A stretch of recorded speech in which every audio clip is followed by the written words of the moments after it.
جب ہم اللہ تبارک و تعالیٰ کے بارے میں یہ کہتے ہیں کہ وہی اول ہیں، وہی آخر ہیں، وہی ابتدا ہیں، وہی انتہا ہیں، تو ہماری اس سے مراد کیا ہوتی ہے؟ کیونکہ صرف اول ہونے سے کوئی افضلیت ثابت نہیں ہوتی اور آخر ہونے سے بھی کوئی افضلیت ثابت نہیں ہوتی۔ جب تک کہ آخر کامل نہ ہو اس وقت تک کیا فضیلت ثابت ہوگی؟ ہو تو اول لیکن ہو ناقص، ہو آخر لیکن ناقص ہو، تو لہذا عقل اس بات کا تقاضا کرتی ہے کہ اول کامل بھی ہو۔ اگر اس کے اندر کسی قسم کا کوئی نقص پایا جاتا ہے اور کوئی خامی ہے لیکن زمانے کے اعتبار سے وہ سب سے پہلے آ رہا ہے تو اس سے کیا ہوا؟ یا اسی طرح سے وہ سب سے آخر میں آئے لیکن بالکل ہی تھرڈ کلاس ہو تو پھر کیا ہوگا؟ تو ضرورت اس بات کی ہے کہ اول ہو اور کامل ہو، آخر ہو اور کامل ہو۔ اگر کامل نہیں ہے اور درجہ کمال تک پہنچا ہوا نہیں ہے تو اس کی اولیت اور آخریت سے کوئی فضیلت ثابت نہیں ہوتی۔ اب وہ جو اول ہو، ظاہر ہے کہ اس سے پہلے کوئی بھی نہیں ہوگا، اس کا زندہ رہنا بھی ضروری ہے، زندہ ہونا بھی ضروری ہے۔ اگر وہ زندہ ہے تو کیا اس لیے زندہ ہے کہ مر نہیں سکتا، یہ اس کی مجبوری ہے، یا اس لیے زندہ ہے کہ وہ زندہ رہتا ہے؟ یعنی بہت ساری چیزیں ایسی ہیں جو کہ تباہ و برباد نہیں ہوتی۔ سائنس میں آپ پڑھتے ہیں کہ ایٹم وہ ہے جسے کبھی برباد نہیں کیا جا سکتا، جسے کوئی تباہ نہیں کر سکتا۔ تو لیکن یہ ایٹم کی خوبی تو نہیں ہے، یہ بیچارے ایٹم کی مجبوری ہے کہ وہ تباہ نہیں ہو سکتا۔ اگر اسے توڑنے کی آپ کوشش کرتے ہیں تو E=mc² کے فارمولے کے تحت اس میں سے انرجی خارج ہوتی ہے، لیکن وہ شکل بدل لیتا ہے لیکن رہتا وہی ہے۔ چونکہ وہ ختم نہیں ہو پاتا تو لہذا ایٹم کو سب کے اوپر فضیلت تو حاصل نہیں ہو جائے گی، کیونکہ یہ اس کی مجبوری ہے۔ اگر خدا کی مجبوری یہ ہو کہ وہ زندہ ہو اور نہ مر سکتا ہو تو ظاہر ہے کہ اس کی کوئی فضیلت ہی نہیں ہے۔ اس کے مقابلے پہ اگر اسے کوئی اور زندہ رکھے ہوئے ہے اور پھر زندہ ہے تو ظاہر ہے کہ وہ محتاج ہے۔ تو ضرورت اس بات کی ہے کہ وہ زندہ بھی ہو اور اپنی مرضی سے زندہ ہو اور زندہ رہے۔ اگر وہ اپنی مرضی سے زندہ نہیں رہتا اور مجبوری کے تحت زندہ رہتا ہے تو مجبور خدا نہیں ہوا کرتا۔ مجبور ہونا صرف مخلوق ہونے کی صفت ہے، خالق کی نہیں ہے کہ وہ اپنی مرضی سے رہے زندہ۔ یہی بات تھی جس کی طرف سیدنا مسیح سلامہ علیہ نے اشارہ فرمایا، اور آپ نے کہا کہ یہ زندگی اپنے پاس رکھنے کا بھی مجھے اختیار حاصل ہے اور اسے سونپ دینے کا بھی اختیار حاصل ہے۔ میں جب چاہوں اس زندگی سے دستبردار ہو جاؤں اور جب چاہوں اس زندگی کو اپنے پاس رکھوں، تو یہ اختیار ہونا چاہیے۔ اگر وہ صاحب اختیار نہیں ہے تو وہ مجبور ہے، اور مجبور کو خدا نہیں کہا جا سکتا، اور جو مجبوراً خدا ہو وہ خدا ہوتا ہی نہیں ہے۔ اب یہاں سے ہم نے یہ دیکھا کہ وہ ذات جو زندہ ہو، اپنی مرضی سے زندہ ہو، اس لیے وہ زندہ ہو اور اپنے آپ کو خود زندہ رکھنے والی ذات ہو، اسی کو حی و قیوم کہتے ہیں، کہ جو زندہ بھی ہو اور قائم بھی رہے،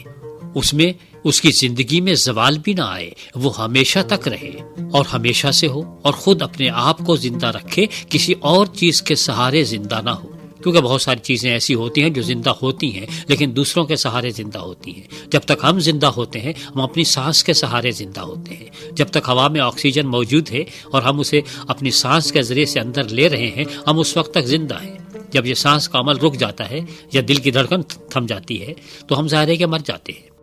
تو ہماری زندگی میں اور خدا کی زندگی میں فرق یہ ہے کہ ہماری زندگی بیرونی عوامل کی مرہون منت ہے، جبکہ خدا کی زندگی بیرونی عوامل کی مرہون منت نہیں۔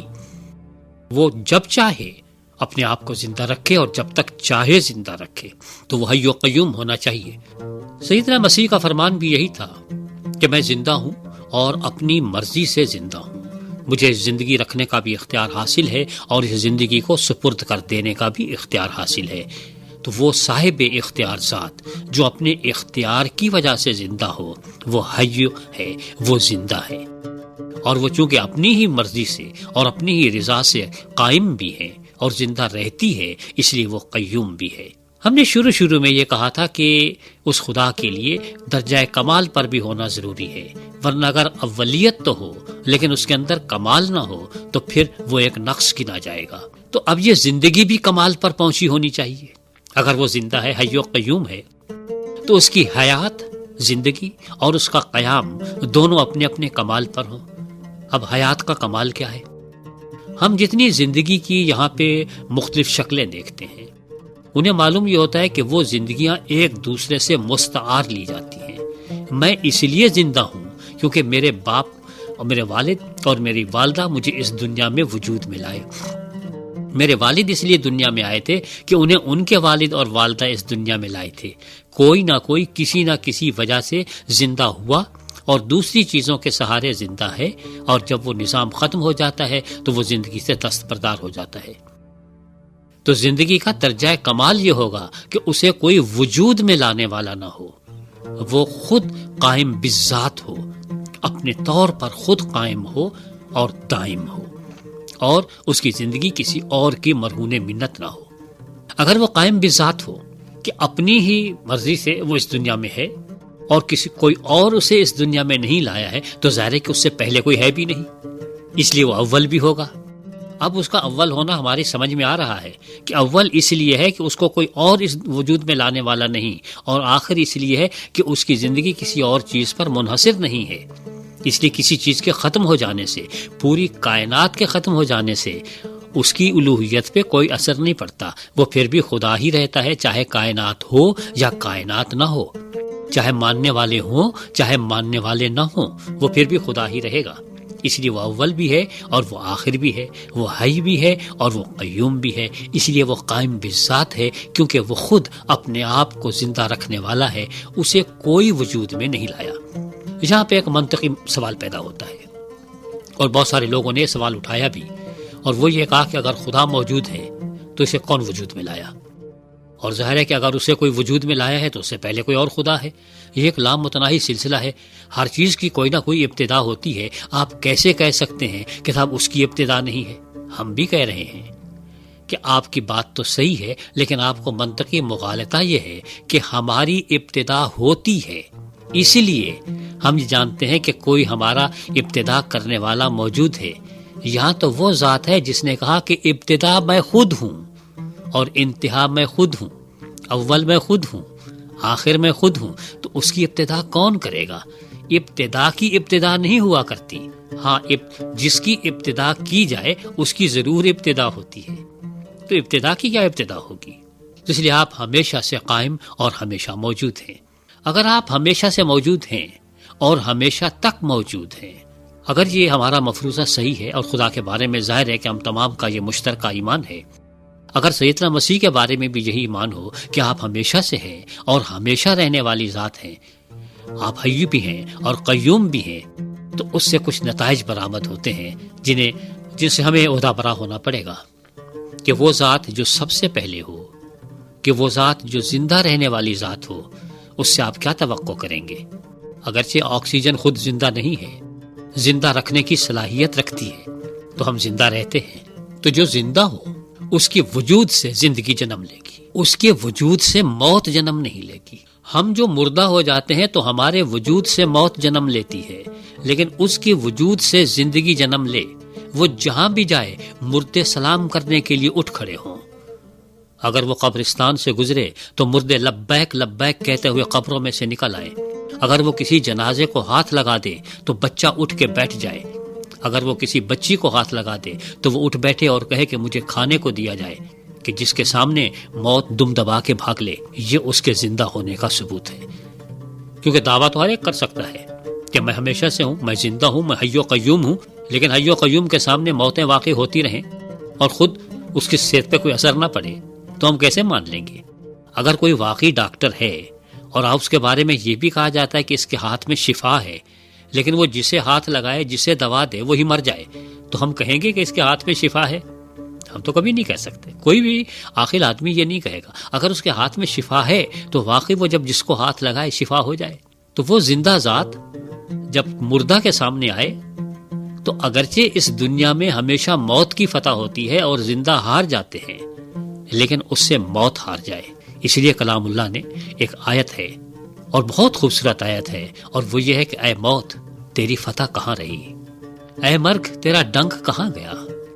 تم جو ہر ایک کو ڈستی پھرتی تھی اور سب کو مار رہی تھی،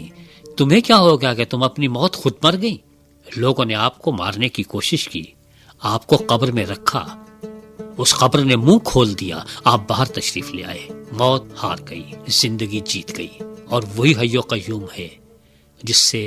موت ہار جائے۔ آپ وہ دنیا کے پہلے اور آخری شخص ہیں جن کے آنے کے بعد موت نے ہتھیار ڈال دیے، بلکہ یہاں تک کہا گیا کہ وہ جو عالم ارواح جس کو کہا جاتا ہے، جہاں پہ مرنے کے بعد لوگ رہتے ہیں یا جہاں پہ جسم رہتے ہیں، وہ تمام کے تمام اس نے اپنے مردے اس کے حوالے کر دیے کہ بھائی ہمارے بس کا نہیں، اب ان کو سنبھال کے رکھنا، اب زندہ آ گیا ہے، مردوں کا کیا کام۔ اسی طرح ایک شخص نے کہا کہ میں آپ کا حواری بننا چاہتا ہوں، آپ کے پیچھے آنا چاہتا ہوں۔ آپ نے کہا ٹھیک ہے آ جاؤ۔ نے کہا صاحب لیکن بات یہ ہے کہ میرے والد بہت بوڑھے ہیں، معلوم نہیں کل مرے کہ آج مرے، تو مجھے اتنا وقت دے دیجئے کہ میں ان کی دیکھ بھال کر لوں، جب ان کا انتقال ہو جائے گا تو میں آ جاؤں گا۔ آپ نے کہا زندوں کا مردوں سے کیا کام، مردوں کو مردے اپنے دفن کرنے دو، تم ادھر آؤ،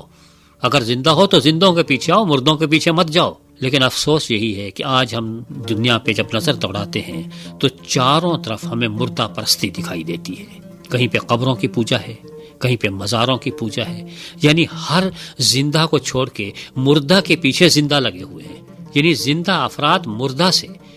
حاجتیں مانگ رہے ہیں، جبکہ مردہ بیچارہ خود محتاج ہے، وہ اپنی قبر میں سے باہر نکل کے نہیں آ سکتا، یہ کہتے ہیں ہمیں مصیبت سے باہر نکالو، اس کے اپنے اختیار میں کچھ نہیں ہے۔ یہاں وہ ہے جس نے قبر کو پھاڑ دیا اور آج تک وہ قبر خالی پڑی ہے، اس قبر کی پھر ہمت نہیں ہوئی کہ اس مردے کو اپنے اندر رکھ سکتی، وہ آج بھی منہ پھاڑے پڑی ہوئی ہے، جس کو دیکھنا ہو زیارت کر کے آ جائے، ارض مقدسہ میں اب بھی موجود ہے، اور وہ قبر یہ گواہی دے رہی ہے کہ ہاں جب میرا حی و قیوم سے پالا پڑا تو میں ہار گئی، اور میرا منہ آج تک کھلا ہوا ہے، باقی جتنے میرے منہ میں آئے میں نے ہمیشہ اپنے جبڑے بند کر لیے اور وہ اندر قید ہو کے رہ گئے اور کبھی باہر نہیں نکل سکے۔ لیکن وہ کیا ذات تھی، وہ آئی اور اس نے تو میرے منہ کے جبڑے ایسے کھول کے رکھ دیے کہ آج تک پھر بند ہی نہیں ہو رہے ہیں۔ تو آپ نے اپنے حی و قیوم ہونے کا صرف دعویٰ ہی نہیں فرمایا،